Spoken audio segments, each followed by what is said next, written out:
get all our friends around us and we'll sing a song together. I want to free for my body, nobody's body but mine. You run your own body, let me run mine. And again, my body's nobody's body but mine. You run your own body, let me run mine. Welcome to episode 1 of the Pedos Down Under radio podcast. My name's Steve McMurray and I'm with Fiona Barnett. And this is a new podcast that we're starting together. Fiona, do you want to tell us a little bit more about Pedos Down Under and Pedos Down Under Radio and what it's all about? Well, as a bit of a joke, I used the title Pedophiles Down Under when I did a bit of a web page last year. Well, I actually did it, I think I did it in about, when I went to the Royal Commission about 2013, and I went public to protect myself and my family. And so I used that title. And then when I decided, when I went before the press conference in Sydney last year, when Bill Heffernan got up and said that there are a number of VIP pedophiles that he had information on from the police, and there was a Prime Minister's name on that list and all this sort of thing, I decided to bring the website up again, and it was just easy to go with the old name. And then after I appeared in that press conference last November 2015, well, it kind of went nuts on social media, and now I'm stuck with that name. And it's become, as Nikki Davis says, it's become my brand. So that's it. We're stuck with that one. So we figured, well, we'll just name the radio show Pedos Down Under Radio. And we've decided to do our own show, haven't we? Because, well, I've done quite a number of interviews, and you had your Virgin interview, didn't you, recently? And you must have enjoyed that a lot. So you've taken to it like a duck to water, really. This is going to be the first episode, obviously. Now, your Pedophiles Down Under website has exposed a lot of pedophiles, and we aim to do the same with this radio show and podcast. People have a lot to look forward to there, but not only that, we'll have, I guess, very interesting guests on who sometimes may be victims, and we aim to educate people about this story, how they've dealt with it, and how that information can hopefully help victims as well. There's multiple things that we're trying to achieve from this, but mainly I think one of the things that will really be done is an expose on the New World Order from an Australian perspective and from the cult of pedophiles perspective. So we'll learn more about it that way. Today we sat down and spent a bit of time with Tim Roy. Tim's authored a few books. One of them is Little Tim, Big Tim, and he is a victim of the VIP pedo ring in Sydney that I was a victim of, and he also has served Australia in the SAS, and he is one of those who said to me, when I've posted a lot of his stuff, and his response to that was, I've got my voice back. And it's very important for victims to feel as though they have a voice. Otherwise, you find victims' mental health declines quite rapidly if they're shut down and they feel frustrated as though they can't say anything. But the opposite happens if they're allowed to voice what's happened to them, if they're allowed to just talk about it and feel as though they're being heard. It's very healing. It's instantaneous, the sense of relief and healing, and that's what you'll see in this interview we did with Tim. Wouldn't you agree, Steve? Absolutely. It was a great interview. After we've done it, I could really see a difference on Tim's face, and it was really good for him.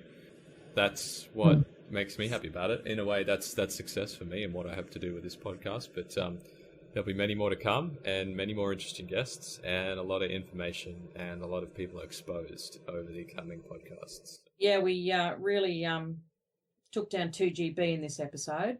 So like this one. We're all. I think the three of us better install camcorders in our cars after today's little interview.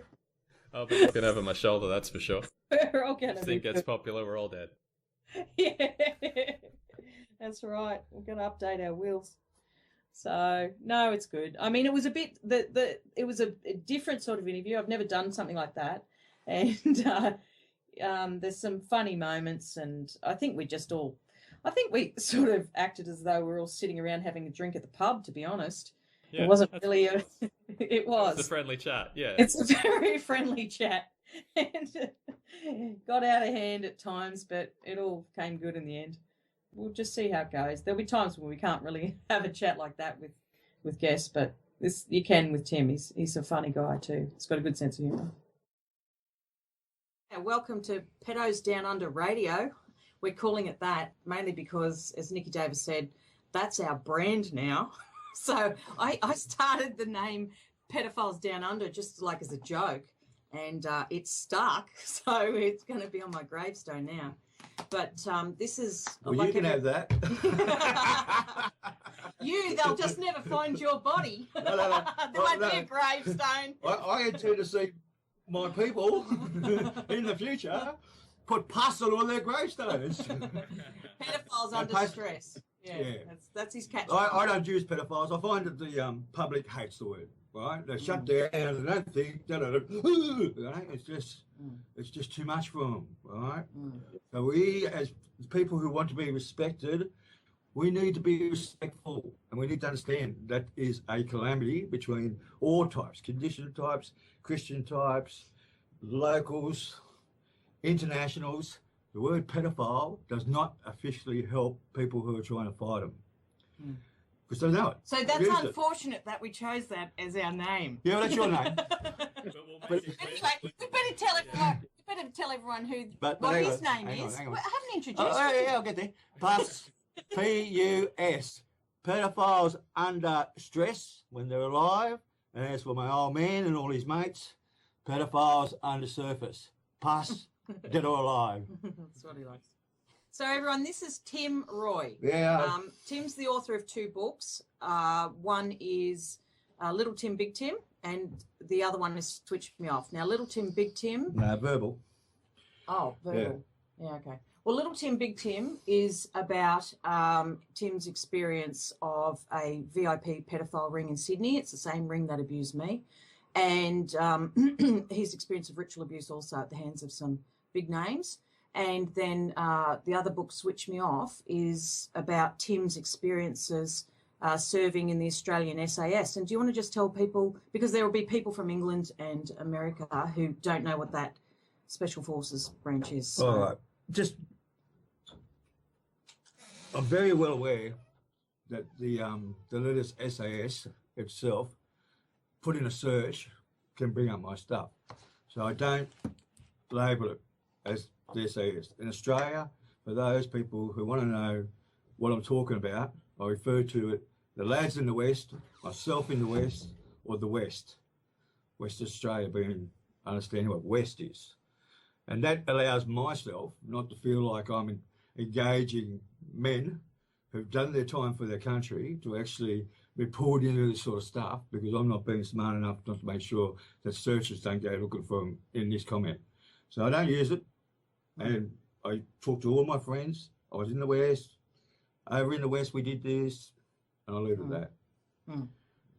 And the SAS is one of the most elite military units in Australia, like it is overseas. And I mean, anyone who serves in that, in my opinion, is an Australian hero. They give up so much to the country. They are one of the best defences we have. And no one can argue with that. So, that's really amazing. That's a real success of yours.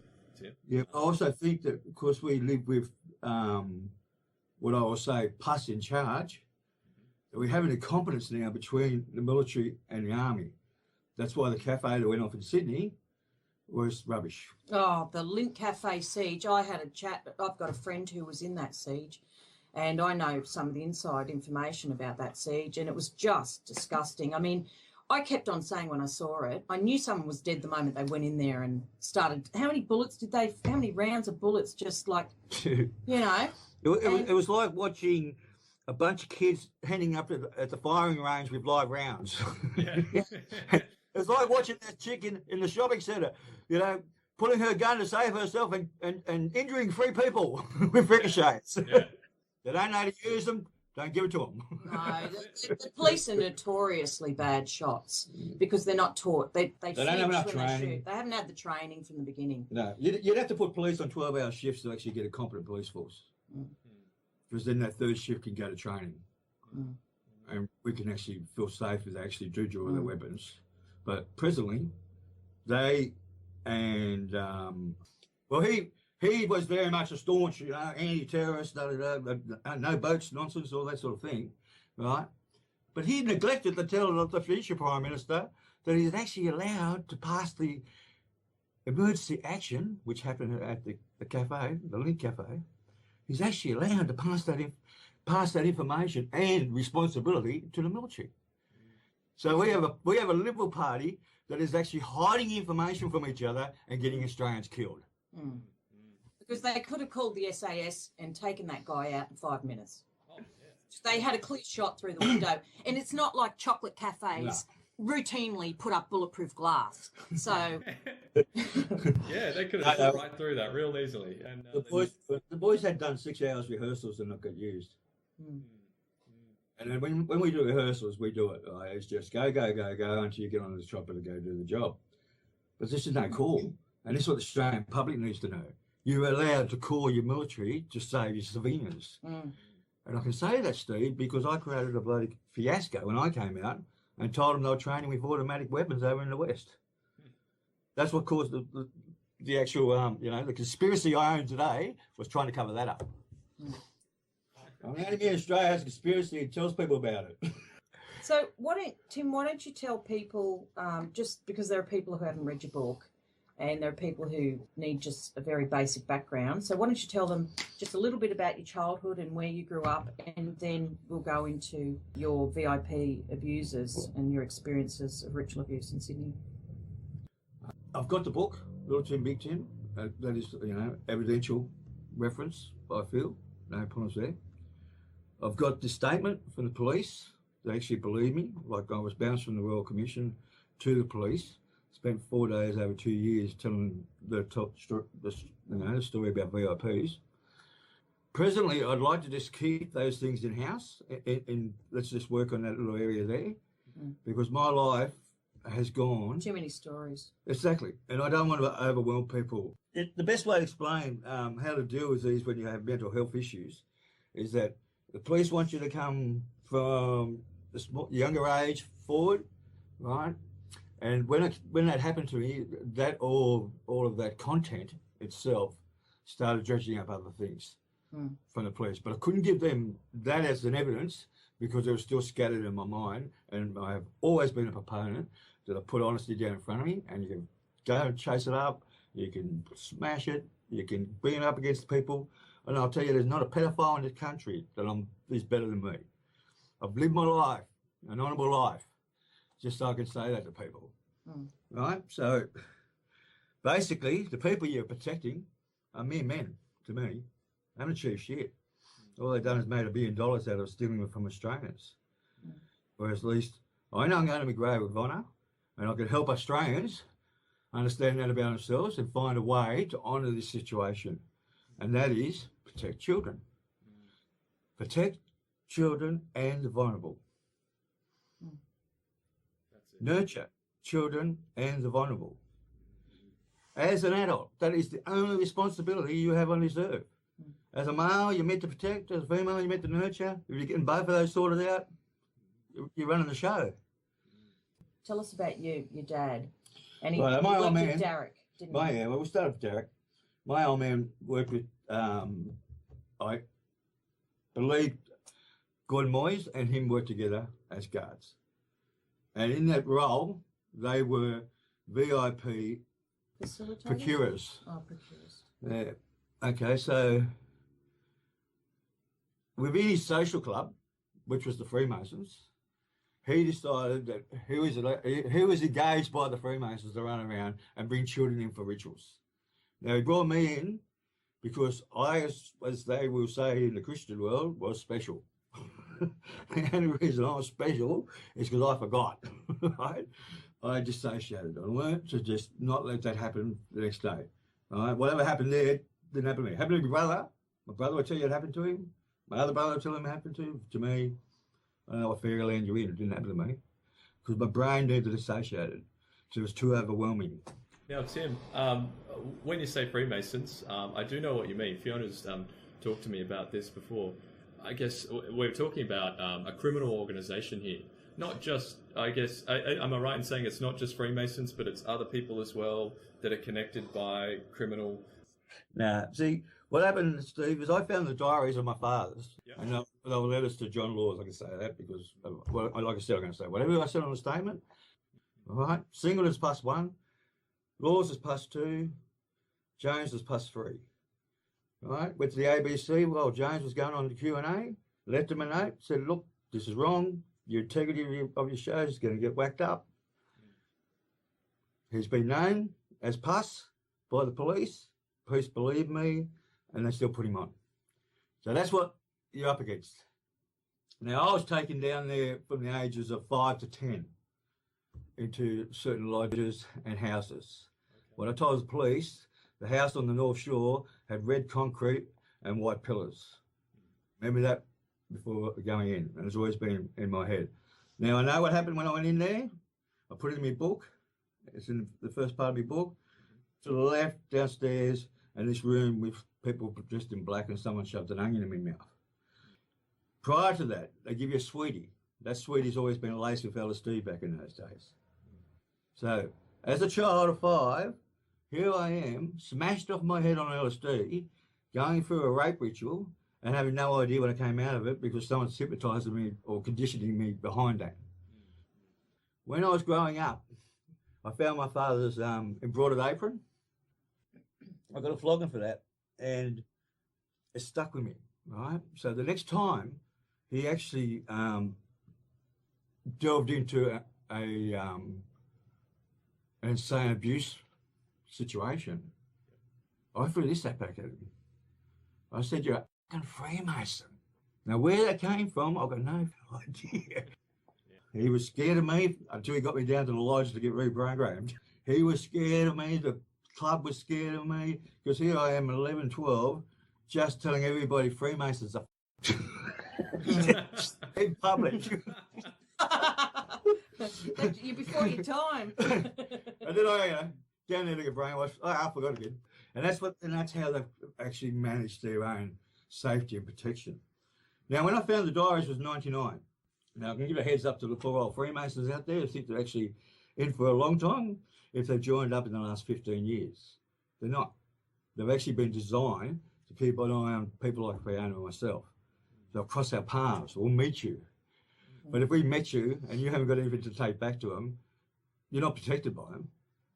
I do believe that people haven't gone to this level. Oh, yeah. Within the FMs. I do believe. And I believe that those people need to be sort of a little bit nurtured, once again, you know, responsibility of a human being, a little bit nurtured to understand that it's your club. And Derek, what was the role of Derek? Derek is a boys' home. Now, Derek's interesting to me because I caught up with the story of John Stewart, who did the Whiskey A Go-Go. Now, you want to do some research on that. Now, the Whiskey A Go-Go was covered up by the police doing an incompetent action that night and killing 15 people, right? It's Australia's first mass murder in Brisbane, 1983, 2nd of August, 2:08. VIPs everywhere in this club, our VIPs from those days.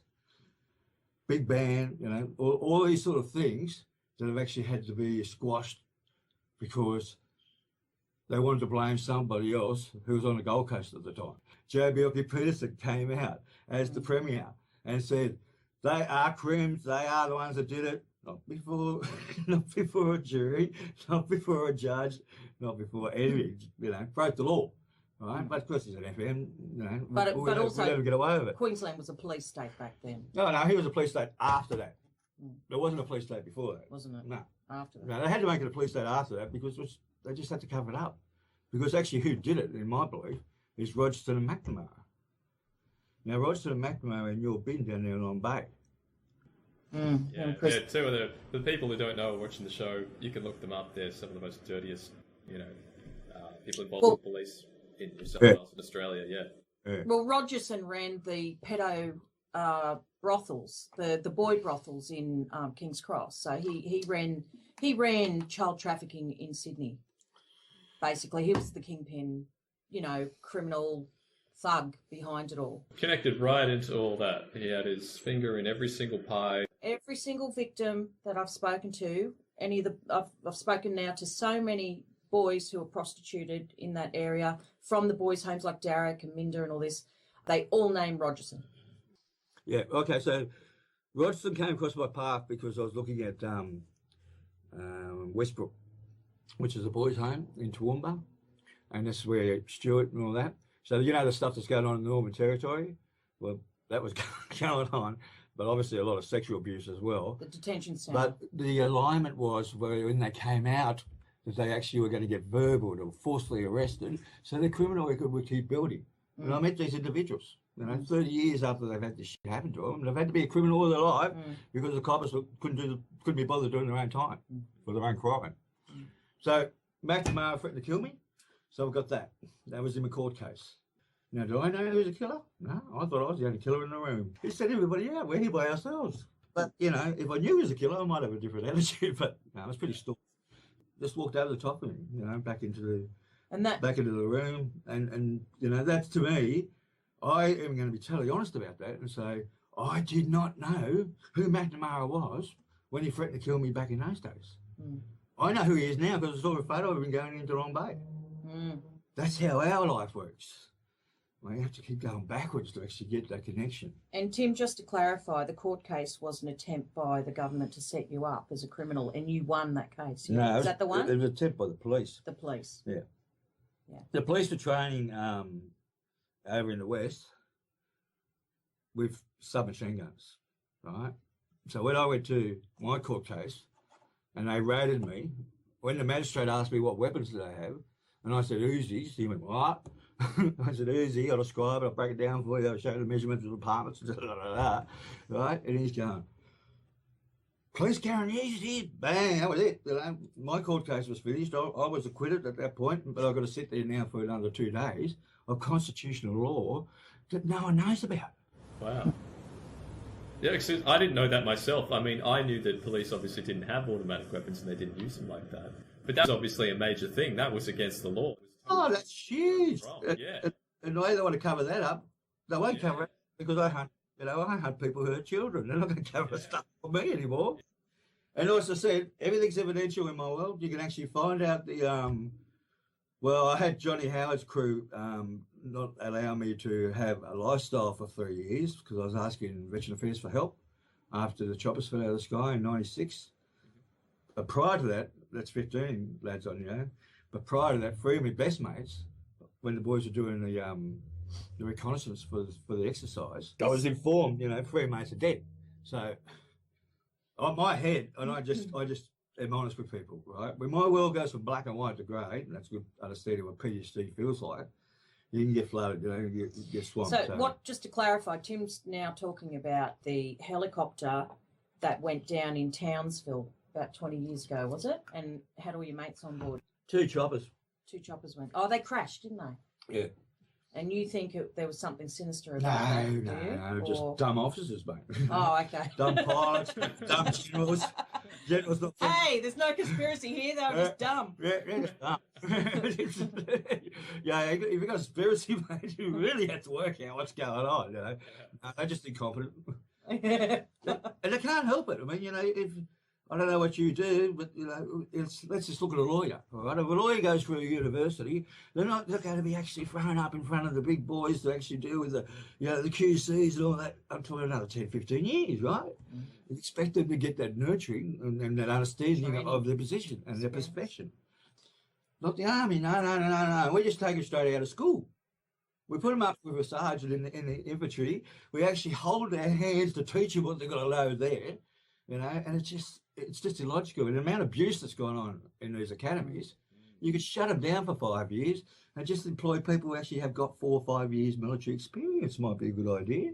Who's the actual leaders? Mm. And it's the only thing across the board, right? If you've got a dentist, yes, you need a professional officer. If you've got an engineer, yes, you need a professional officer because they've got the brains to be an engineer. But putting people through 4 years of teaching them how to be a soldier, you can't do it unless they're actually being a soldier. So ultimately, yes, there's an issue with myself regarding how I was treated by the officers, but the boys in the West, I remain loyal, trustworthy, and honest to them, and have done exactly the same to me. You know, so is this connected with FMs? I don't know. Yeah. I know my life has been disrupted. Why have they disrupted it? Why did I have to have a criminal record when I clean bloody military record? You know, this is my whole thing. Design. It has been designed to make sure I haven't got a voice. It could very well make sense. I mean, the Australian military is based off Freemasonry. I think they have their own Freemasonic lodges. I mean, you get advanced through the ranks if you're a member of that. Of course you do. Yeah, of course. And that's how it works. And, I mean, they need to keep secrets. You know, military just by itself crosses over with military intelligence really closely. So it's all about secrets. It's all about who's got the most information, who can one up the other person. I went to the Royal Commission well before everybody else did in regards to, you know, calling for it. And I had to be in front of APEC, Rotary, Lions, Zonta, Probus, all people motivated to get a Royal Commission in this country. And all those groups are connected. And the FM's my father's social club invite me, you know. Yeah. No. If I was a good boy, I would have been one of them by now. Yeah, we'd all be rich and famous now if we'd just agreed to kill and rape kids, Tim. Yeah, there's something wrong with something this. wrong with that. Yeah.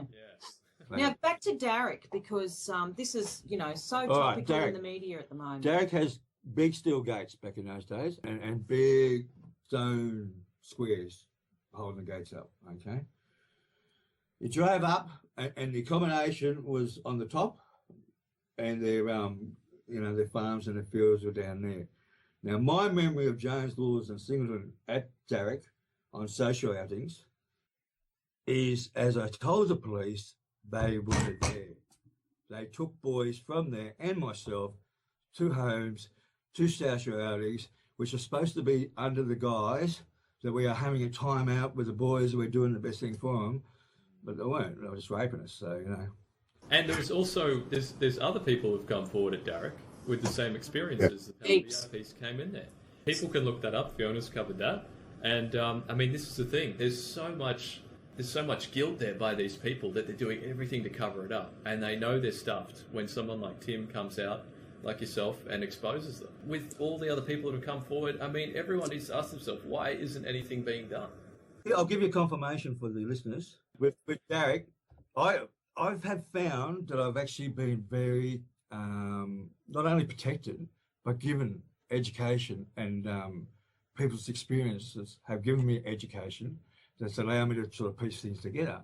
Now, my first sponsor in the 12-step program actually stabbed my father. He was getting raped by him and he stabbed him, you know. How do you find that person in the world? But I'm sure I could find him. We as people who go through this stuff, if we keep committed to keeping children safe, the universe just keeps giving us enough information for the public to start to get educated that you don't have to believe in these people. They're billionaires. Well, they hero stole worship them. $1 billion off Australians. They haven't done anything else. That's all they've done. And they're just drug traffickers, like Kerry Packer was just a heroin trafficker. I'm not putting my name to that. I am. No. Look at it clean. I think that's on Wikipedia. Drugs that don't one. affect abuse people. No. Now, there's another story, isn't there, and which I remember you telling me, which is the brother that was fostered from Darrick, who went missing one day. No, we're going Is back. that- We're going to Ballarat. Oh, that's Ballarat. Oh, God. Once again, I'm in Sydney. So we're in Ballarat and all the Pell things going off and the Ballarat, My old man and Pell probably kissed each other. That's how much they liked each other, right? Pell kissed a lot of males. We're seeing big Pell moving around, mate. Don't you worry about that. Pell's, I'll just say, I don't know if you know this, but I'm in contact with some victims who are Pell victims. Police are taking their witness statements against Pell being a pedophile himself. These guys have been told by Victorian police that they've got him, they've got Pell, they're inundated with victims coming forward for the last. It was not just then, but since a couple of weeks ago when two guys appeared on 7:30 report or something, talking about being raped by Pella's kids. So since then, so in the last couple of weeks, they're just inundated. They've just got no room. You know, they've got such a lineup of guys to make witness statements. But go on, Tim. Yeah. My brother was born in Ballarat. Nice bit of evidence. Taken away from the home, but I don't think I missed out on my brother being born. So I'm in Ballarat. 3 to 4, I'm in Ballarat. Now, this shit starts at 5, and they won't go, they may go earlier. It depends on how sick they are. But the law back in New South Wales, where we were, was that children could not give evidence after 10 years old, before 10 years old, right? That's changed. The sex crime unit in New South Wales, praise them. Absolute, full-on, there's some fucking coppers out there that you can actually believe in. And there's good coppers out there, and I've spoken to them. There is great coppers. They're not all infiltrated, and they're so frustrated, aren't they, working with all these. You know who I know a good cop? He's the one who smiles at me and waves at me because he's happy about what I'm doing. You know what the big one does? He just snarls. You know what I do to his snarl? I walk past him and go, "Thanks for the energy. I'll use that wisely," and walk off. Too good for They them. must hate that. They must hate that. Yeah. Oh, they love us. So Ballarat. Ballarat, 3 years old. So how long was I there? 5, maybe. Maybe I started earlier. But I was born in your lawn, right? So it's a bit of a difference where I was born. But that's obviously a melting pit for Pell as well. With my old man Pell. They used to farm out the foster kids to the Christians. This is the question, not only for the FMs, but also for the Ballarat community, for anybody who wants to understand that my little brother Joey, who's probably 2 years older than me, who's 5 in Ballarat, is missing. I've asked my mum in the past when she's been crying over his photo, where is he? Where's Joey? Oh, he went back. Now, if the social security records want to actually prove that to me and then introduce me to my foster brother they took away, then I'll behave myself. But presently, you're looking like another child's gone missing in this pedophile ring. Joey Horswell was his name. So we leave Ballarat. Ballarat's filth. All right. Okay. So we're in Ballarat. We now move to Queanbeyan, Canberra, back and forth. Now you got Canberra, different state.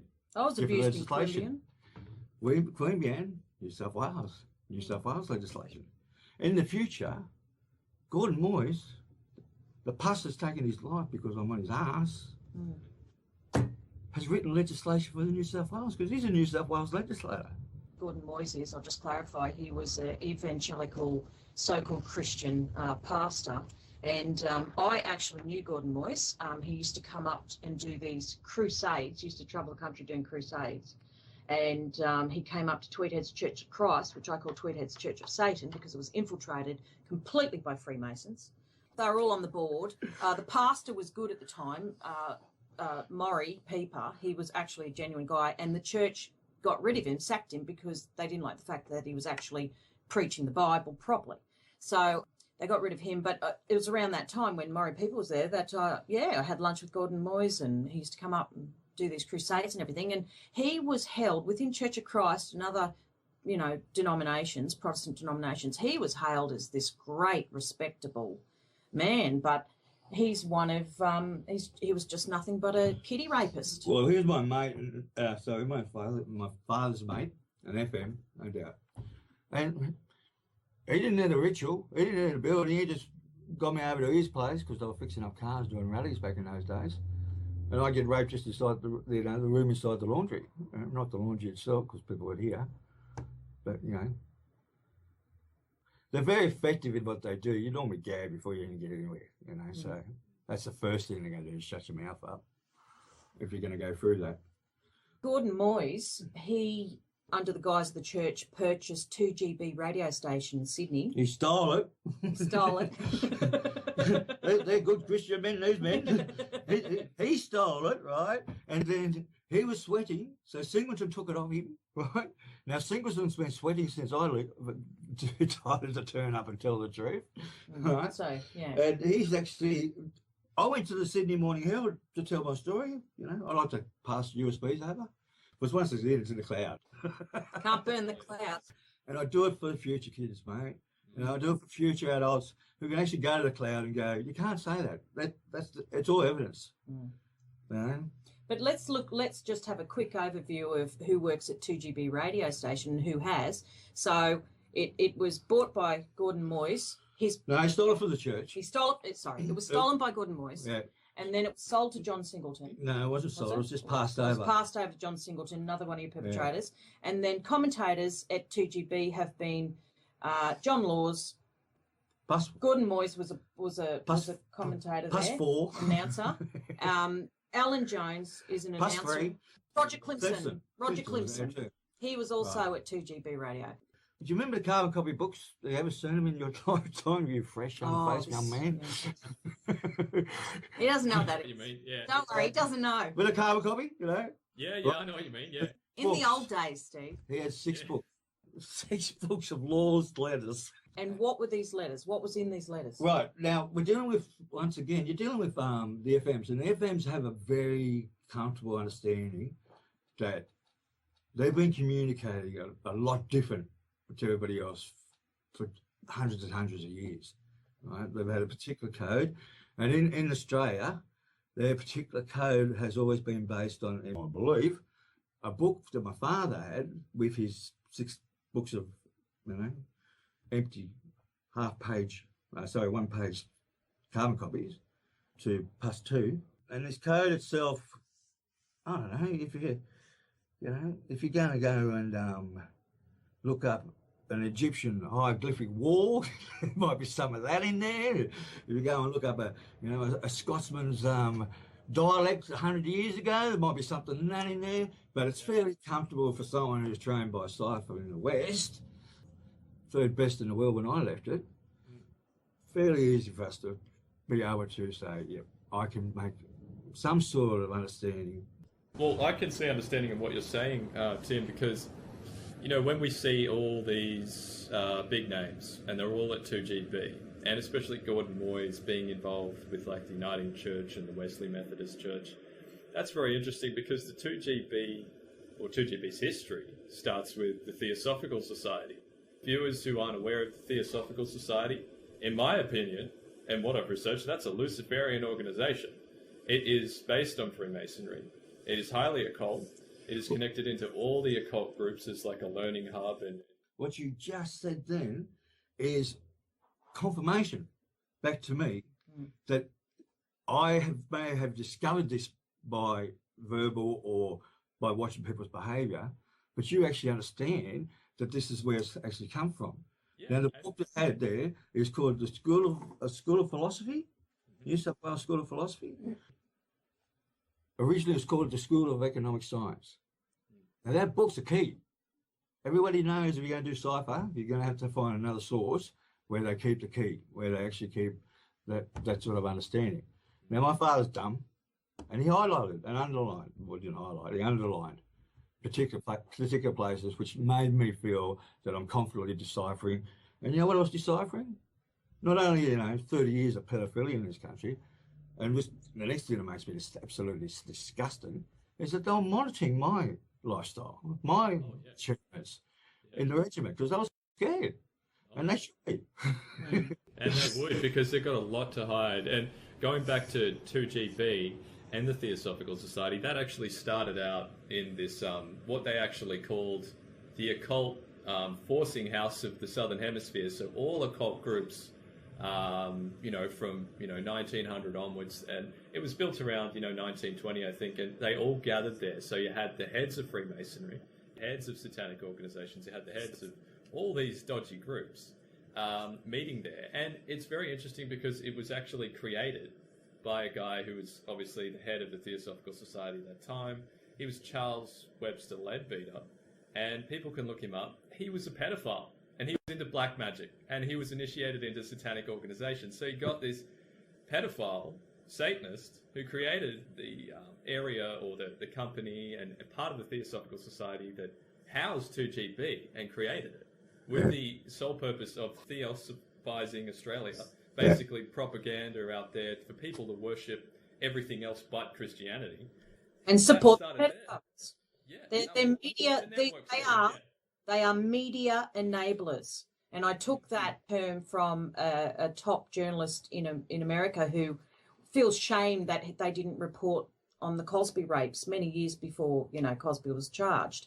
And he said, we have been Cosby media enablers, and 2GB are VIP pedophiles media enablers. And that's the same as ABC Media Watch. God, Al Jones on there still today, and he's been outed as a pedophile for how many years? Al Jones. Letters to... He was charged in England for procuring a 14-year-old kid in a toilet or something. Oh, he's a ratbag, that guy. Everyone knows it. Yeah, I have to be fair with the Theosophical Society. They owned it. They owned 2GB for a while. That was really up to about 20 years. But, they sold it off apparently, but the connections and employees were still there. And they held programs, Theosophical Society programs, on 2GB long after that. The fact that it then got bought by the Wesleyan Methodist Church, I have to give some background on that. The OTO, now I'm not suggesting they're any part of this, people can do their own research and make up their own mind. That and other groups like the like occult and Freemasonry really started off in a building in Sydney that was previously owned by the Wesleyan Methodist Church. Now, the Methodist Church was started by a Freemason. His grandson was a Freemason. Yeah, people can look that up. That was John Wesley. Church now, Methodist and Presbyterian. It's a complex history. It started as the Methodist Church, then it sort of branched out, and it's part of different groups, but it's basically Methodism branched out into the Uniting Church. Prior to that, it became like the Wesleyan. There was two. Uniting was a combination of two different denominations, I thought. Yeah, Methodist and Presbyterian. It was my understanding. I've been corrected by John, I think, before. But anyway. Yeah, I don't know. So, even the group that, say, Gordon Moyes. So, Gordon Moyes was head of, involved with the Uniting Church and Wesley Mission, part of the, previously the Methodist Church was Australia. Connected in with Freemasonry. It's connected here with occult groups and the start of occult groups and occult Freemasonry here in Australia. And then it, after a while, it then acquires 2GB or a large part in it. This church group. And so, it's interesting to see that it, was apparently sold off and it became, acquired by this group with similar connections into that sort of, occult stuff. So, I mean, people can see that the connection's still there. It may not be there as strong today, but certainly it gave, an opportunity for these people to use that as a network and be involved with that. So, with the Wesley House in Sydney, yeah. I actually met a lad who was kept there from the age of 11 to 3 months, and so he was there for 3 months. And my father, Moyes, and plus 1, 2, and 3 were apparently visitors back in those days. Now he's the same age as me, so that would have been back in the 70s, 80s. Kept there for 3 months by FM and their crew. So if you want testimony, I'm pretty sure he'll poke his head up.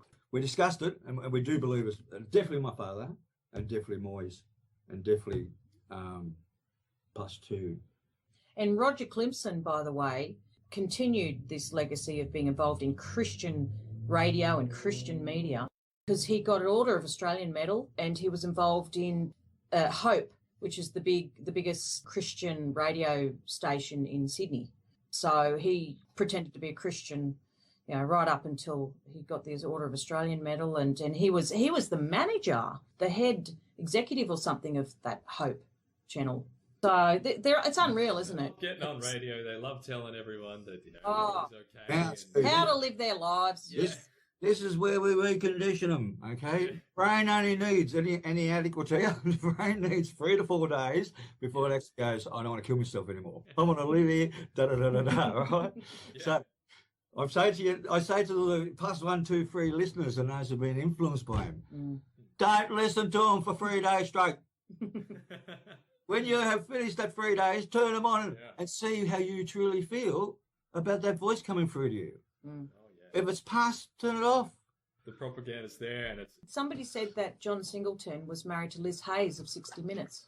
Yeah, Liz Hayes is definitely someone who's going to get burnt by all this. Definitely. Yeah. She's been protected far too much. She did that one where you over the other side of DY, the DY minister.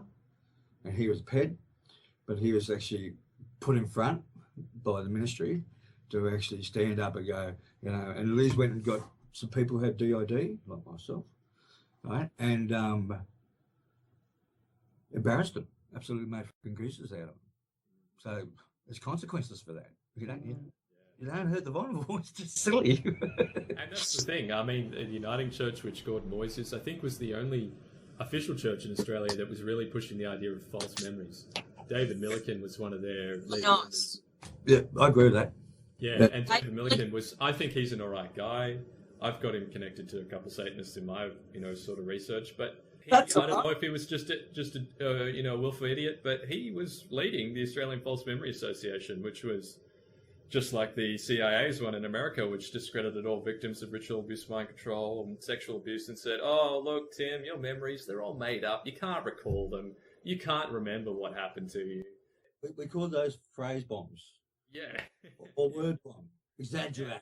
You exaggerate that. Yeah, they got something to hide, and they protect the same people. Yeah. We've given a general overview of most of the main areas, I reckon. One thing I do want to say about the diaries, mate. There is a list of 30 names on my father's diary on the cover, right? And he is actually from the top. That's why I call him +1. You got Singleton, Laws +2, Jones +3, Moyes +4, Clemson +5. There are the 5 names there that he was blackmailing my father for $1 million each. Huh. I wonder if they remember that. So that's basically what kicked me off. And then I took to Asker. Asker was Liz Mullinar's outfit back in those days. Yep. And they offered to put it in a safe for me, but I did, and it was just one of those situations. I felt that there was too much anti-male energy revolving around the fact that, males are starting to come out and tell their story, and, it was a female domain for so long. Yeah, it was. So I dealt with that and took them back. Now I got in a physical fight with my brother over that. Yep. And left the place not knowing what was going to happen to the diary. So I walked away. I just went, right, it's not worth, it's not worth me bashing my older brother in front of his teenage kids, So, so, and I'm not a person that gets into violence easily at all, but this one, it did fire up that way. And he just yelled out, "Oh, I bloody burnt them." So as far as I understand, from that night on, they've been burnt. So I carry the information, and only people can do. And Liz Mullinar carries the information, but Liz Mullinar, I mean, this is the thing. Now, let's just say Liz Mullinar, when the police, you can see from his statement that Liz Mullinar did not support Tim Roy to the police regarding the content of those diaries or even their existence. She just didn't rate at all. Why would she? Why would she refuse to comment from what I read? And this is the thing. I mean, Liz Mullinar, she popped up in my investigation of Fiona's story. One, mainly because she gave Nicole Kidman the chance of a career in stardom. She casted her in her first show and basically promoted her. Yeah. But more than that, I mean, she was connected into, the theatre group and was actually the head of the theatre group that Anthony Kidman had donated money to, that John Bell used to own, that, all these people that Fiona has named as, perpetrators were right in this area at the same time. And she then, creates this satanic ritual abuse clinic. Yeah, and, that's very interesting. It's dodgy. It's got a very bad reputation amongst survivors. That's interesting to hear. I haven't heard many survivors. I looked at it, and it offers a good service. I can imagine that they do help some people, but just from the connections already... Apart from that fire officer who walked in there non-suicidal and then committed suicide after being at Hill for Life. Yeah, and there's been allegations that satanic cult members... Just that one. There. Yeah, there's been, allegations that, Satanists have been in there, working there, infiltrating it. And, some other interesting things like, Liz Mullinar was involved with the movie that was being filmed in Bathurst, which is a very small town, at the same time that Fiona, alleges that there was satanic ritual abuse there with, notable people like actors involved in it. So, there's all these weird connections in there, very close with the Kidman family, very close with other, suspect people in the theatre and entertainment industry and other, very close with other, some of other, Fiona's perpetrators like John Bell and Bruce Spence, so there's questions arise there. And, Tim, what do you think of Liz Mulliner and Heal for Life? I have not directly been involved with Liz Mulliner when I've removed the diaries from Asker's safe. So I have had reports, and as you, some are favourable, and some are more of an understanding that my way of counselling would have been a whole lot better for them than her particular type she chose. Yep. Being counselled by someone who's actually been abused is a whole lot more powerful than someone who's actually decided that this is going to be my gift to the earth and I'm going to do this sort of work. That's interesting too, because at university and through the Australian Psychology, board, they promote the notion that victims should never work with victims. And that's ridiculous because really I don't know anyone, I've never met anyone who understands the, MK Ultra, mind control, military mind control and ritual abuse like I do. I mean, really, I couldn't find one person on this planet who could ever support me. I had to do my own therapy, really, and just call every now and then. I met someone who had a little bit of courage for a little while to take me another step. I just needed someone to hold my hand, but I planned it all. No one knew what was going on, and because our universities are infiltrated. So, what Tim says. I think that's what we're going to come back to, Steve. That I believe these people, and I'll give you an example, which it's not something that I share too often, but I had a plant on me up at Ely Beach. I have all the time. I've actually discussed it. We had a plant following. When I first met Tim, can I just say, we had a spook on our trail. And then he comes over my house about a week ago or something, and then I get all these mysterious calls, where no one talks to me at the end of the thing, and I didn't answer most of them, but suddenly my home phone number that nobody ever uses and nobody knows the number of, and I've had a silent number for 14, 15 years, starts ringing. So I'm just saying, Tim brings a lot of interesting characters on board. Yeah. But who's the spook that was up at the beach? I've got a situation where I'm going to have a crack at the Governor General. He might have been the ones that didn't put in MVG's training. Didn't even have the hours for MVG training. My mates are dead. Right, I'll have a crack at you. No, there was a sting put out there to try and because I was well and truly not lucid. No way, not at all. I was completely scattered by all the energy that was fighting me.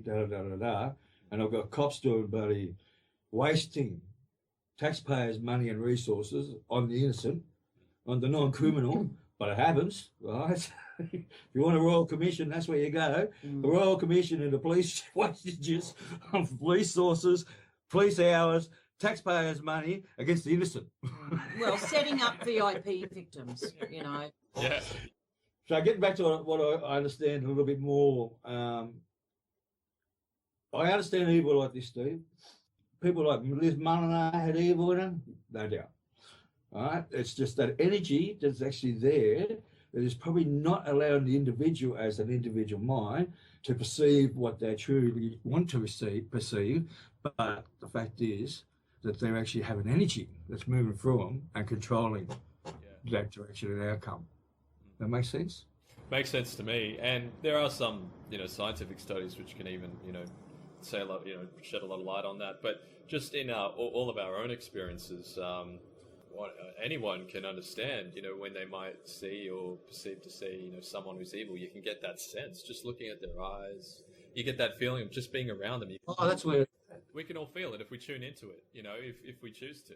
You watch their eyes switch like that. Oh, you can see their eyes switch. And if you've actually been through that, the first thing we're going to do, I'm big tough boy, had to keep tough. Yeah. I said, come out of the army and have to go soft. I have to keep tough. Yeah, yeah. Do you know what's interesting? One point that you've made to me in the past, which is that your ability to dissociate that you learned as a child came in handy in the selection process for the SAS. The ability to dissociate from pain is probably one of the key attributes, isn't it, when you're going through their training? I think training I no doubt that every individual actually has the ability to condition himself or be conditioned. But, you know, pain's covered by the brain. You've got dopamines and endorphins that'll kick in and make it a lot easier. You just got to keep pushing yourself. Yeah. That's what pain is. And and people don't realise that psychological pain registers in the brain as physical pain, and it does. Like we feel it as when we've got PTSD, we feel it as physical pain, and that's what people don't understand. You know, they see someone lying on the street smashed up by a car accident, and you know they go, oh well, they wouldn't sit over there and go, oh look, it's all in your head. Yeah. You know, create your own reality, make it all go away. Focus on the positive, forget the past, get on with life. You wouldn't do that to someone smashed up in a car accident, but they do it to us. They do it to us all the time, you know, and they withhold treatment from us. There's just not enough understanding of it because they all want to deny the fact that, you know, mind control exists, that, you know, multiple personalities exist, and that, you know, you can't recall memories, so it didn't happen. I mean, once we get past that, we can really start helping victims. And I reiterate that this whole false memory syndrome foundation, which is started by pedophiles in America. Oh, yeah. And that's a fact. That's a documented fact. Got, you know, one of the fellows was quoted in a Pedica or pedophile magazine in the Netherlands as saying, you know, pedophilia is a great life choice. So he's one of the key founders of the False Memory Foundation. Now, the people who pushed this false memory stuff, where it started was with the Wood Royal Commission, and you've got the government hired. I started that. I had to ask him, but yeah, the actual court case, because it was got sent to the ombudsman, and he actually proved that I was falsely arrested. The only thing he didn't prove out of the whole thing was there was excessive force. Now, if there's excessive force and they proved it, well, then the submachine guns would have come out again, you know. So, falsely arrested and conspired against. Now, you know how I found out the conspiracy? Not many people know this, because not many people know about the court case. Every incident statement, when you turn the pages, the T, like that, has a printer error, which makes it like that. I'm just looking through it, and going, every T is like this in each statement. I'm showing embarrassed that he's going, oh. Well, how did that happen? Because they met in Penrith, that's why they conspired against me. All of them were completely different groups. There was the bomb squad, there was the military police, there was the tactical response group, now called the state protection group because I changed that. Normal police, and who else was there? Feds? No, Feds weren't there. Right. So all of those individuals decided in their own wisdom that they would get together and make sure we got the right story. But someone didn't check the printer. And so you're saying that you could detect the conspiracy It was obvious. through the It was obvious. because all the documents, Had the same mistake. independent documents had the same typo Yeah. in it. Yeah, wow. Yeah, that wouldn't surprise me. I mean, it's so easy to to hide a conspiracy in those But that comes So- back to being one of the abuse kids. Yeah. When they decide it's criminal record time, right? And of course I fought it. In one. An abused kid who's an adult who's obviously had, I can guarantee you, I've got no idea what happened during that trial. Didn't you end up in a scuffle with some guard or something? No, that the was one? McNamara. I pushed past him and hit Right. his ankle pistol. Right. Well, the West, you know, you start trying these things out. You never worn an ankle pistol in the military, you know, but when you're playing in the West, you get to have those sort of luxuries. So there's only a few people sort of, you know, ended up being covert. So we would tap their ankles and make sure they knew the pistol was there. I didn't say the McNamara when I came out, just felt natural. He's hollering away and the barrister's going, what's going on? It's like obviously knows a killer, I don't know. Yeah, well, everyone knows he is now. Jeez. Okay, so just to clarify, regarding the Wood Royal Commission. So that was a big investigation, state government investigation in New South Wales into a Sydney-based pedophile ring involving VIPs, and that's the pedophile ring that Tim and I were victims of. And that involved all these people we've been talking about, but it involved a lot of journalists and police and so forth. But it was focused very much on ritual abuse and a lot of mind control stuff. And I know a lot of victims now who testified to the Wood Royal Commission, and it involved Hillsong Church as well. Oh, the Assembly God College. Yeah, I was there. Yeah, he's been everywhere, man. So, no, I actually put to the statement about the youth leader up there of the first Bible college that was actually in Katoomba for the Pentecostals. Right, so I was an actual youth leader. Had my little ranger badge and all this sort of thing, and for those that knows out there, I got the maternity camping badge as well. I had to be, I'm joining the army. I've got all these things happening already. I'm trying to have some fun in the horror. That's what I'm trying to do. He's already highly qualified within the pedophile hierarchy. Yeah, with his little badges. So my father took us there because the Baptist Church bounced him. Right, the Salvation Army bounced him to the Baptists, and the Baptists bounced him to the Pentecostals. Right, because they're trying their best to try and keep their kids safe. I understand that, and there's been a lot of people who have actually done a lot of work to make this safe for kids. Because if they didn't, it'd be just a madness, just a nightmare. They'd just be picking the kids off the street and raping them in front of you. That's how much they think they're entitled. Well, that's what they did. That's what Hillsong did to Helen, a little girl who is supposedly a cold case, but not at all.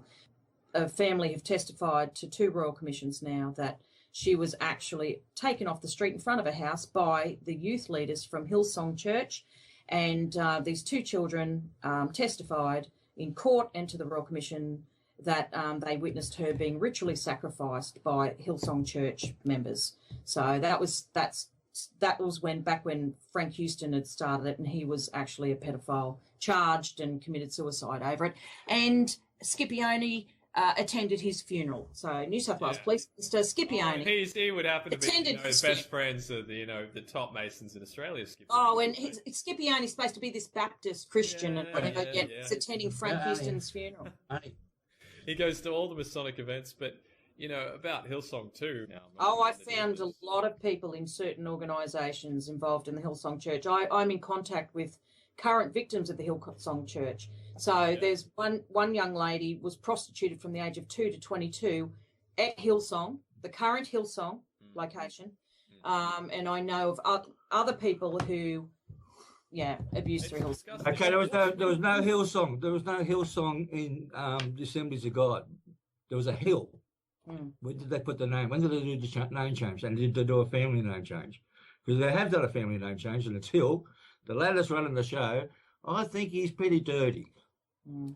Definitely. I mean, what's with all these churches and organisations coming up, and it turns out that the leader's always a pedophile? I mean, are they the head of the pedophile? Yeah, that's what they get posted to.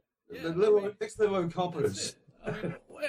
That's just crazy. I mean, on every that's what I'm group, saying. If we didn't have people fighting behind the scenes all this time, they would still be your right to just grab a child and rape them in front of you. So it's like we are doing the work where these people start to learn and there are consequences. And then you've got these Christian groups supporting the false memory movement, which was started in Australia by Royal Commissioner James Wood, because in his concluding report regarding the Royal Commission, he denied all the evidence that I've since uncovered and all the witnesses that I've since spoken to, many, many of them, and said, well, ritual abuse and, Satanism and Luciferianism and, child trafficking at this highest level and, anything to do with, military mind control, anything, doesn't exist. It's all the product of hysterical women. It's all women who come forward with these claims and overzealous therapists, and the amount of evidence he omitted, and then he quotes to support his report.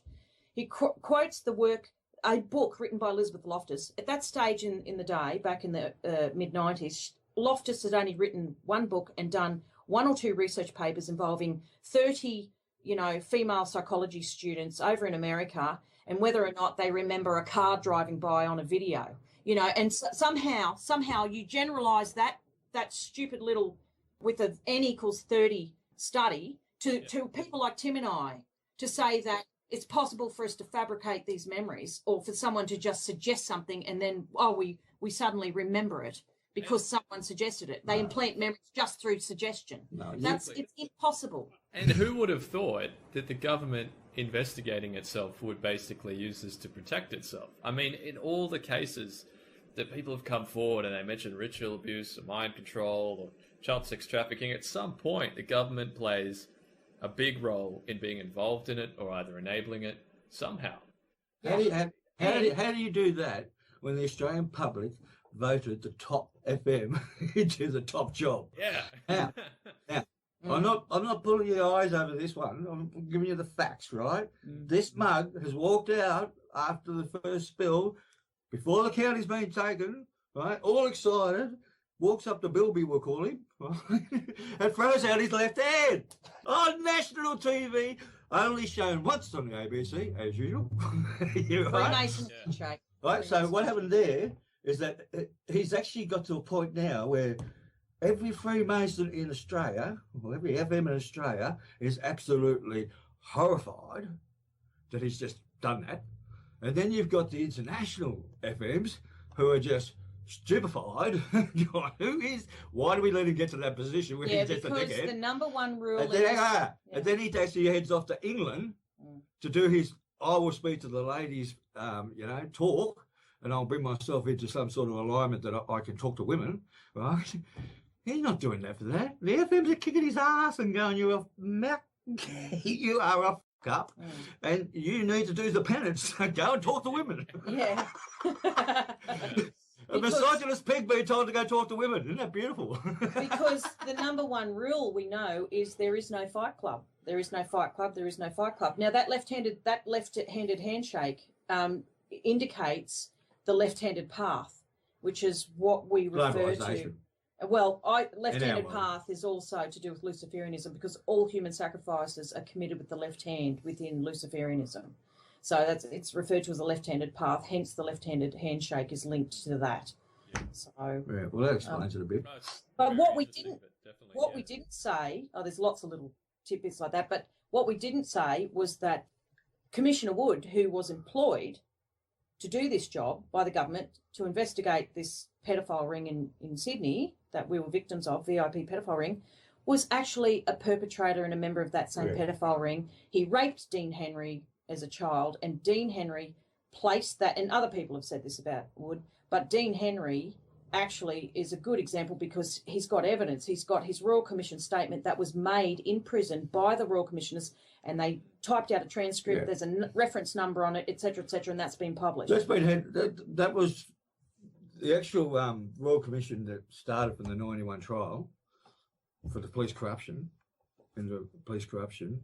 was also attached with my brother's statement about my father and his mates back then. He did that at 18, so that's close to 30 years ago now, right? So his story there, your story, all got mixed up in this bloody corruption inquiry that 4,000 police officers took amnesty for. They weren't good boys. It was basically the whole entire Sydney police force. So they just basically covered up the first Royal Commission into child abuse was pretty much squashed by all that. And that's when my brother started deteriorating a lot physically because he just couldn't get hurt. Exactly. And I mean, the allegations against, James Wood, very interesting there. But, it wasn't just one potentially dodgy judge. It was the whole judiciary who were alleged to be a part of. All the lawyers, a whole bunch of top lawyers, a whole bunch of judges. I mean, saying, you got Murphy. Yes, Murphy was my perpetrator. Kirby has been named as picking up kids from Darlinghurst. It was all over the press because Bill Heffernan named him and then had to retract it. That's why I got a seat with the New South Wales Crime Squad, because I said to them, check out the magistrates in the 90s who committed suicide. They're all connected. Yeah, there's something to that. Yeah, and I mean that's how you take over a country. If you know they're doing it to blackmail the judiciary. I mean, people don't understand. Like, the legal system, the judges, they form part of one of the branches of government. It's a very powerful organization. You control just one part of the government like that. You can take over the whole thing. That's the beauty of coming back to the positive. The judiciary in my day wanted this. They wanted to smash him. Right? They've been they just hadn't found someone to actually link up from the bottom up to actually get them to a point where they can go, we can do this time. And they did. You know, the judiciary, there's a lot of retirements happened in that judiciary before that Royal Commission was called. Ultimately, it comes back to understanding that for myself, as much as I've been through so much horror, I'm still capable of mentally balancing that up and understanding that, you know, there's positives here. I mean, I went through a court trial and nothing to do with my life. But in the meantime, I'm living on a tropical island in which Sunday's flying in and out. Sounds pretty good. Yeah. Well, you know, where do you go when you actually kick the end into the government's face? What, are you going to run and fight? No, you go to Byron Bay and hang out with the others. So I think my story, I'd like to get that connected. You know, all the positives that actually came out of it from the work I was doing to actually keep alive and keep the voice being heard. So if I can get really pioneered the work. No one had the courage to come forward and say what had happened to them and get involved with the police and the legal system as well as you've done. Fiona's done the same thing too. And James Shanahan. Exactly. James Shanahan was one of Yeah, plenty of them. Yeah, this should be a blueprint for what people should do if you're a victim of VIP sex trafficking, ritual abuse, or mind control on that level. Tell everyone.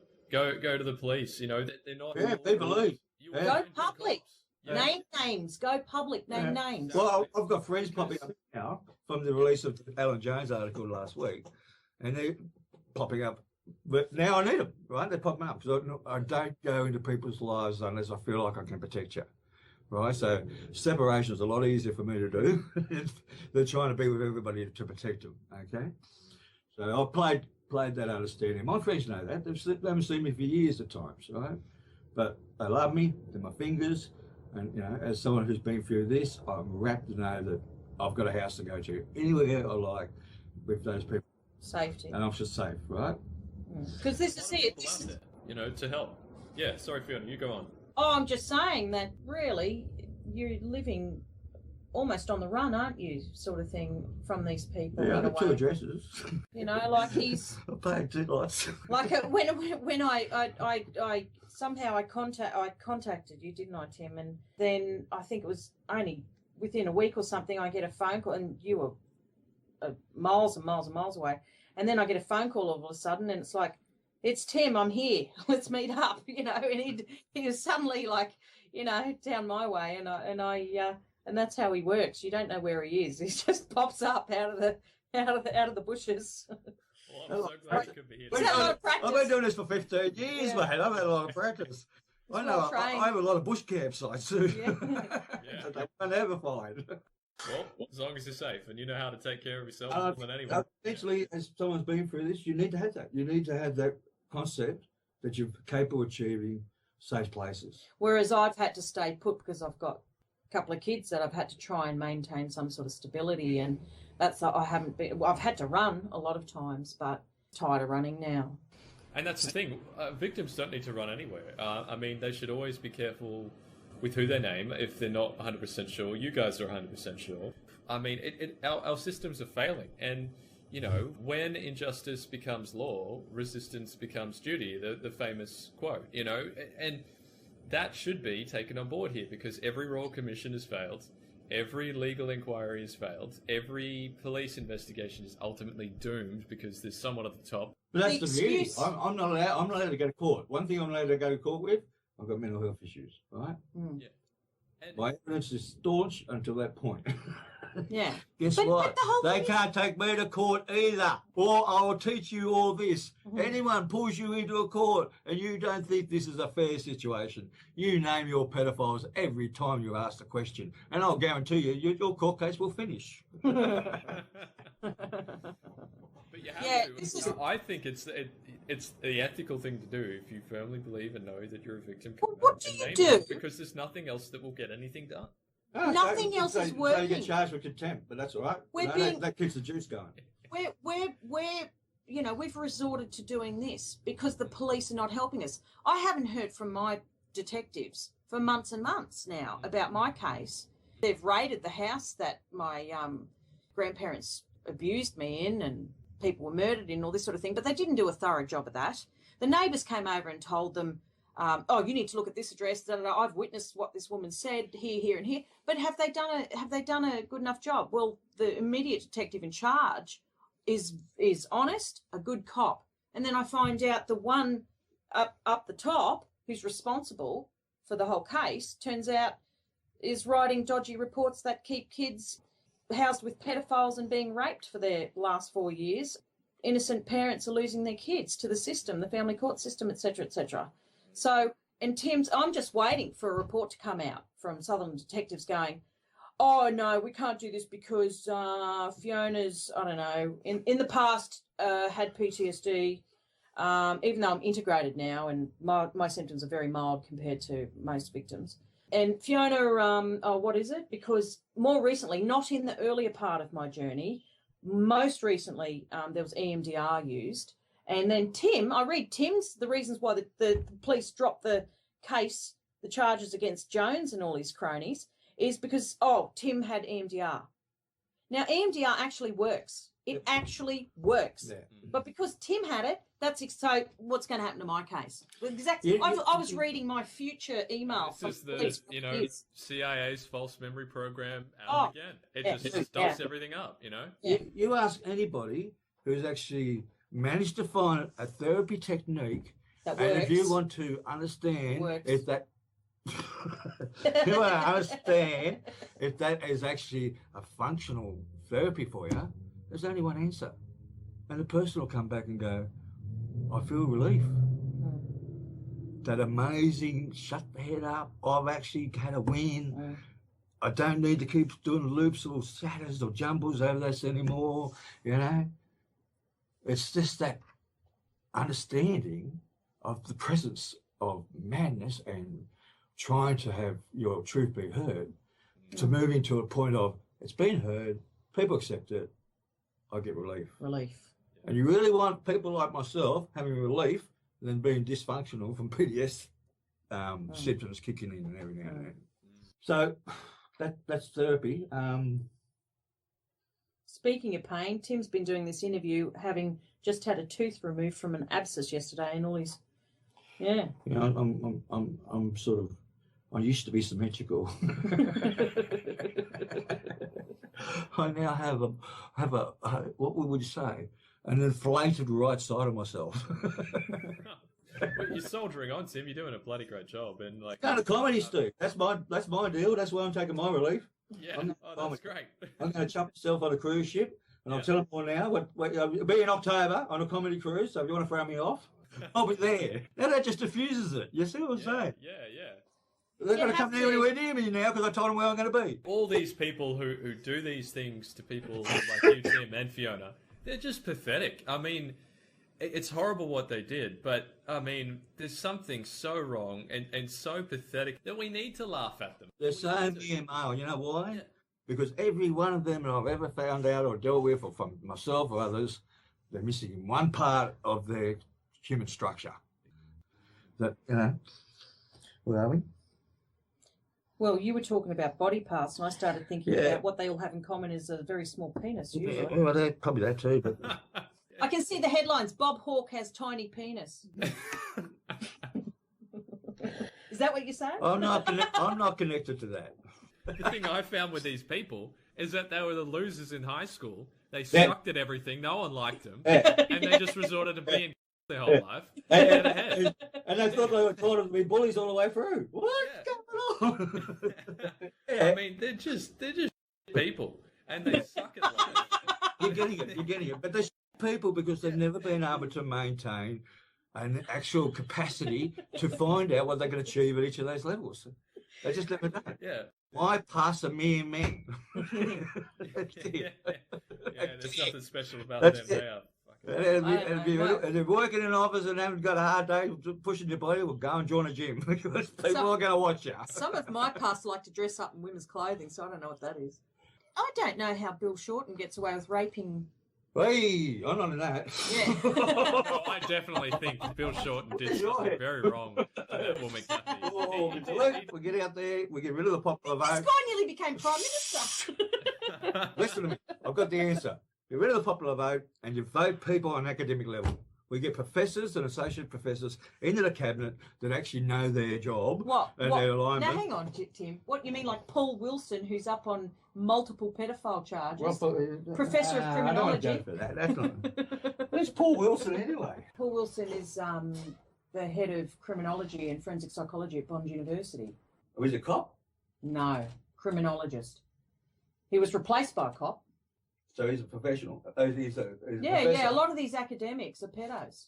I think we should run for parliament, Tim. Seriously, if we're going to swamp down with all this sort of thing where it's going, you know, this person, I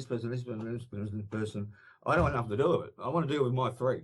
Yeah. I'm sick of names coming in left, right, and centre. 5. They're dead. 2 are dead. Oh, yeah, right. They're under surface. Right? Yeah. I don't want to be caught up in that. I can't afford to. Yeah. All my life I've been credible. All my life, as I've said, has had evidential backup. Right? So I understand that that's part of what you feel, but I am, to be honest with you, have no connection to the evidence of that. Oh, yeah. I've found my evidence. That's why I can say these individuals are doing this. Right? So I need, you know, we need to pull back a wee bit and just go, hang on, you know, not the fact that they haven't done it, and not the fact that we don't need to expose it, but I'm living with an understanding that I'm dealing with 3, and once they're gone, I'm going to do coming and cruising. I'm going to have a life. Right? If you want to bring out 20 people after that, that's fine. But let's just focus on 20. If I can get a result here, you can get a result with the 20. That's how I see it. Yeah, all right? Yeah. So we put our energy only into these 3 names, 3 passes. 1, 2, 3.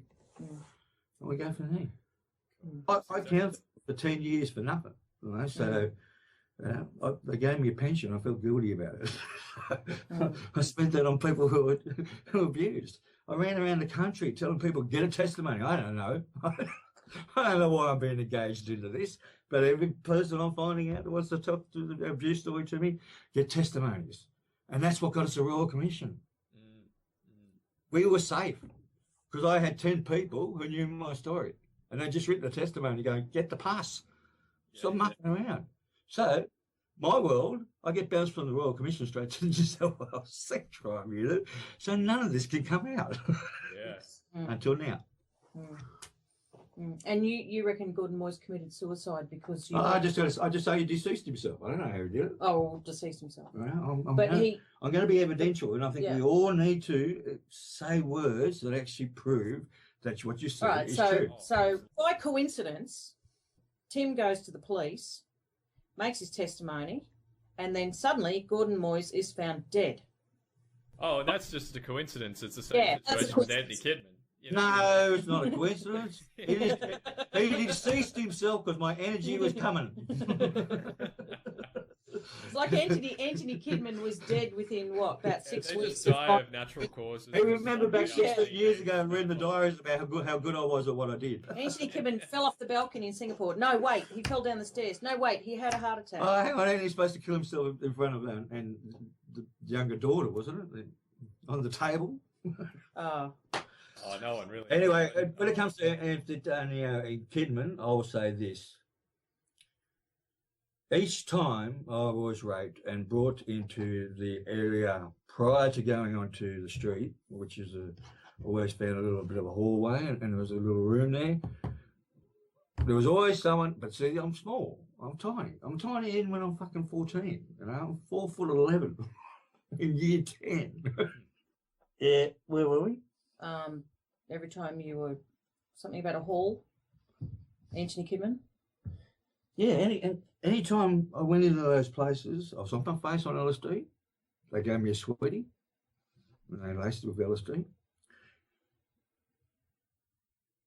Went into the room, black and white squares, course of the LSD turned into kaleidoscope of colours.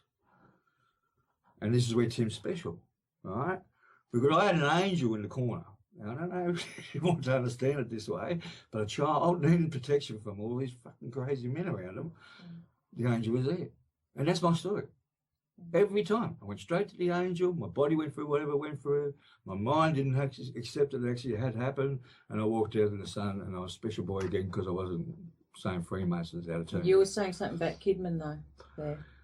Well, like I say, everybody who did this sort of regards to mind control and hypnosis before you went out into the real world, well, to me, it was a tall, skinny bloke. So that's all I can say, right? And if that's a description of Antonio Kidman, good luck to him. Because I'm totally honest, and the only people I actually know that did these things is because I have had reactions which have sent me dysfunctional. If you see them, you're triggered by them. Is that what you're saying? That's the difference of knowing from memory.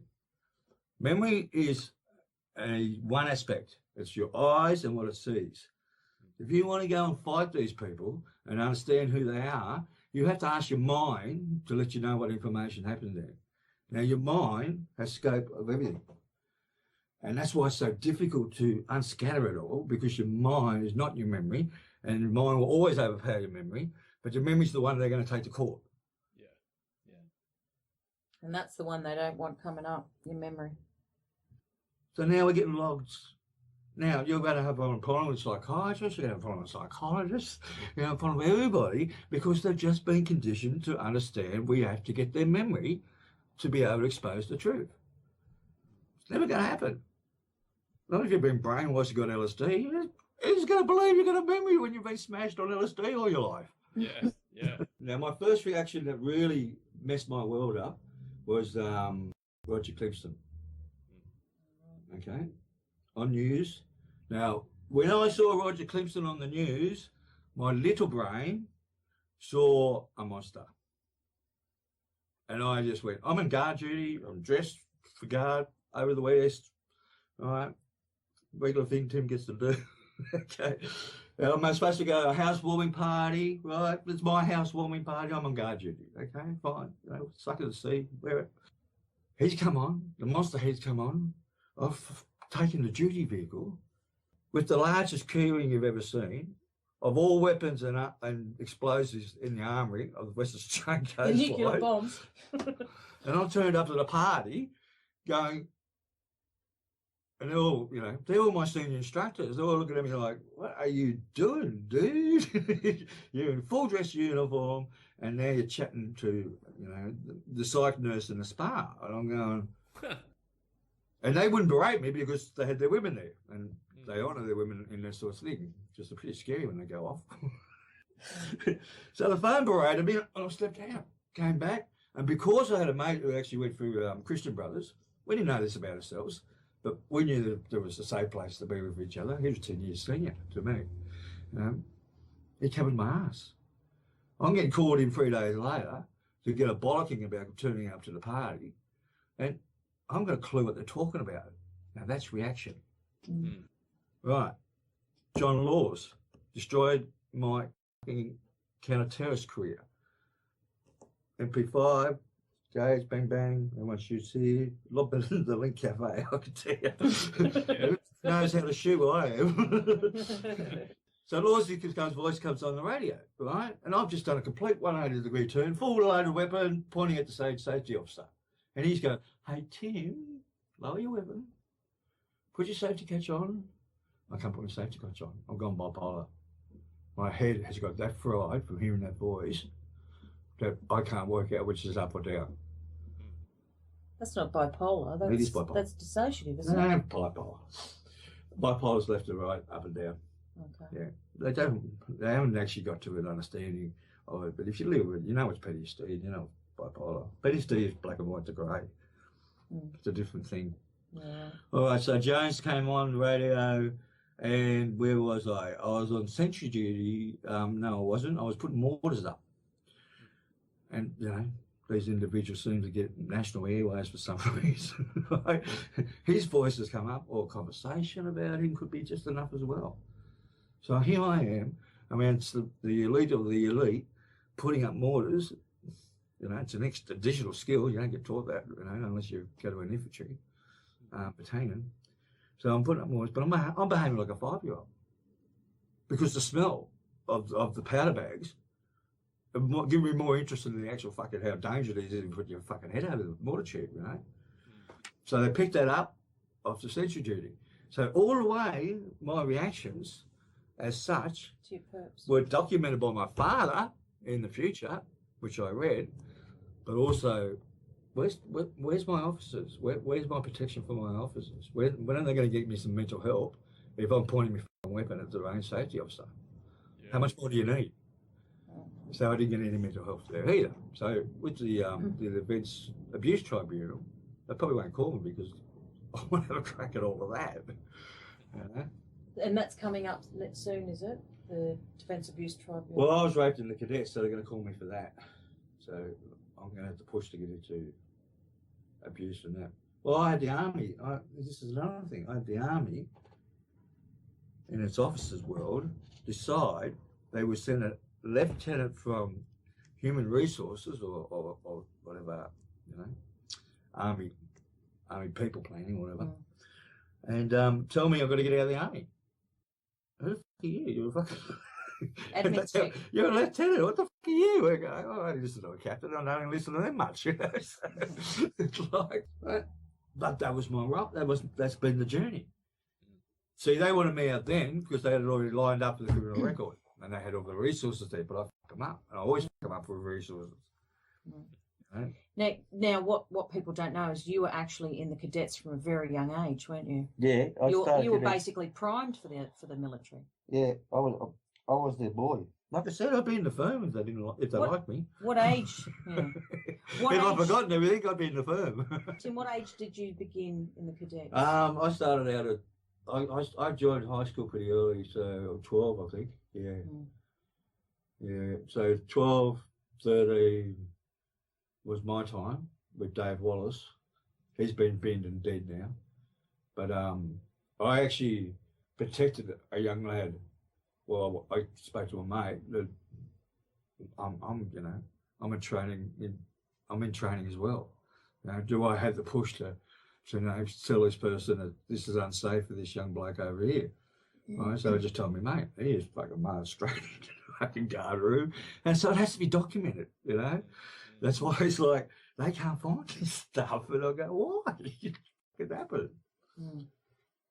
And then how old were you when you entered the Army? I joined the Army at 18. Yeah.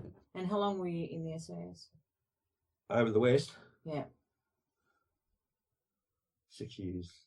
From at what age? Well, the last year was completely redundant because I found myself from 22 to 27, and apart from the stuff I told you, the reactions I'm having, my mind reactions, not my memory reactions, my mind reactions that this person is fucking unsafe. You know, it's simple. That's the telltale. That's what you want in evidence. That's your court. Because if you saw me do a flippy thing now, you can say he did a flippy thing on this date. Da, da, da, da, da. That's our evidence back to these people, and they won't let us have it. You know why? Because they have to scrutinise Moyes' bloody legislation, and I'm pretty sure they just want that to sort of fade away. Oh, they do. Yeah. It's like that song, "There's a Hole in the Bucket."